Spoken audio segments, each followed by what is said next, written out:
अस्सलाम वालेकुम दोस्तों, क्या हाल चाल है आपका? ठीक ठाक है। टेक्निकल बंदे पे आपका मेज़बान मोहम्मद आसिफ अफजल हाजिर है। दोस्तों, आज मैं आपको बताऊंगा कि फ़ॉरेन की क्या होती है। हम इससे पहले लेक्चर्स के अंदर जो है प्राइमरी की के बारे में बात कर चुके हैं और हमने उससे जो है एक एग्जाम्पल की मदद से भी समझा था।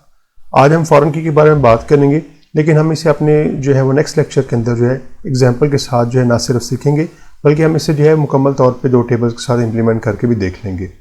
तो आज हम जो है सिर्फ पढ़ते हैं कि हमारे पास फ़ॉरेन की जो है वो क्या होती है और हम इसको जो है वो अंडरस्टैंड करने की कोशिश करते हैं। फ़ॉरेन की के बारे में अगर हम बात करें तो फ़ॉरेन की को अगर आपने बड़े सिंपल वर्ड्स में बताना हो तो आप ये कह सकते हैं कि फ़ॉरेन की जो है वो एक प्राइमरी की है, लेकिन किसी और टेबल की। यानी एक टेबल में अगर एक फ़ॉरेन की एग्जिस्ट कर रही है तो वो किसी और टेबल की प्राइमरी की होगी। ठीक है जी। तो एक्चुअली क्या होता है कि आपकी जो फ़ॉरेन की होती है वो किसी और टेबल को जो है उसकी प्राइमरी की को जो है वो रेफ़र कर रही होती है। यानी इसमें जो आपकी वैल्यूज़ एग्जिस्ट कर रही होती हैं वो किसी और टेबल की प्राइमरी की वैल्यूज़ होती हैं। इसलिए हम इससे कहते हैं कि ये रेफरेंस कॉलम भी है आपका जो है, क्योंकि ये किसी और टेबल की प्राइमरी की को जो है वो रेफ़र कर रहा होता है।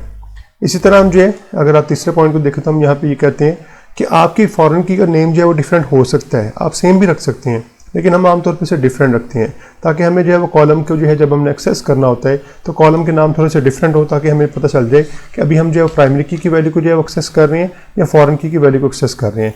एक्चुअली जब हमने जॉइंट्स पे काम करना होता है तो फिर हमें इस तरह के जो है वो कन्फ्यूजन आ सकती हैं। इसलिए हम आमतौर पर जो है वो फ़ॉरेन की का नेम डिफरेंट रखते हैं, लेकिन आप सेम रख सकते हैं। लेकिन दूसरी जो चीज़ है इसमें वो याद रखने वाली वो ये है कि जो भी प्राइमरी की डाटा टाइप होगी वही आपने फ़ॉरेन की रखनी है। मिसाल के तौर पे अगर आपने प्राइमरी की को नंबर रखा हुआ है तो आप फ़ॉरेन की को भी नंबर रखेंगे, ये मस्ट है। अगर आप ये काम नहीं करते तो फिर आपके जो है वो इश्यूज़ जो है डाटा बेसिस के अंदर आएंगे।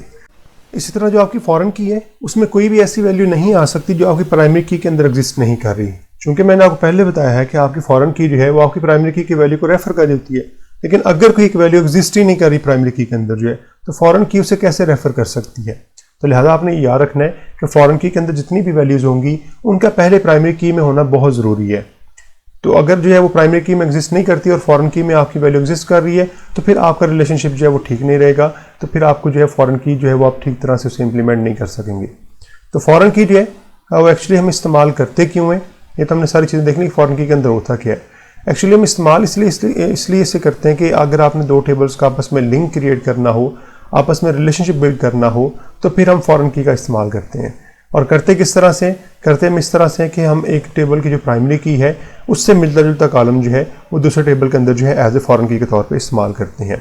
और उसमें मैंने जो चीज़ें बताई थी कि फ़ॉरेन की रिस्ट्रिक्शन क्या है वो सारी मैंने अभी डिस्कस की हैं कि आपकी डाटा टाइप सेव होनी चाहिए, अलबत्ता आपका नेम जो है वो चेंज हो सकता है। और दूसरी रिस्ट्रिक्शन मैंने यहाँ पे आपको जो मेन बताई है वो ये है कि एक फ़ॉरेन की के अंदर कोई ऐसी वैल्यू एग्जिस्ट नहीं कर सकती जो प्राइमरी की में एग्जिस्ट नहीं कर रही।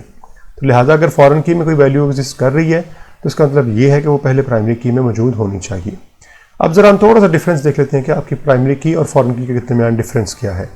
हमने लास्ट लेक्चर में अपने जो है वो प्राइमरी की पे बात की थी और हमने देखा था कि आपकी प्राइमरी की जो मेन 2 रिस्ट्रिक्शन है वो ये है कि इसके अंदर नल वैल्यू नहीं आ सकती। हमने इसे जो है वो डाटा एंटर करके भी देख लिया था, एग्जाम्पल की मदद से भी हमने इसे समझ लिया था। और इसके साथ साथ हमने ये भी कहा था कि इसके अंदर सिर्फ यूनिक वैल्यूज़ आती हैं। लेकिन इसके बरक्स जो आपकी फ़ॉरेन की है उसमें क्या होता है कि आपकी नल वैल्यूज़ आ सकती हैं और इसमें रेपिटेशन भी आपकी हो सकती है। यानी ये ज़रूरी नहीं कि इसके अंदर यूनिक वैल्यूज़ होंगी।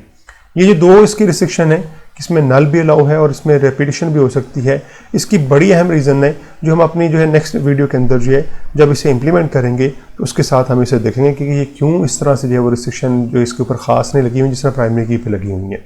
तो बाकी भी जो इसकी डिटेल है हम अपने नेक्स्ट वीडियो के अंदर जो है इसको इम्प्लीमेंट करने के साथ साथ जो है इसको डिस्कस कर लेंगे। तो उम्मीद है आपको बेसिक कॉन्सेप्ट जो है फ़ॉरेन की का वो समझ आ गया होगा। तो वीडियो को ज़रूर लाइक कर दीजिएगा और इसके साथ साथ मेरे चैनल को भी सब्सक्राइब कर दीजिएगा ताकि मेरे आने वाली नई जितनी भी वीडियोज़ हैं उनके नोटिफिकेशन आप तक वक्त पे पहुंचते रहें। ओके जी, मिलते हैं अपने नेक्स्ट वीडियो के अंदर।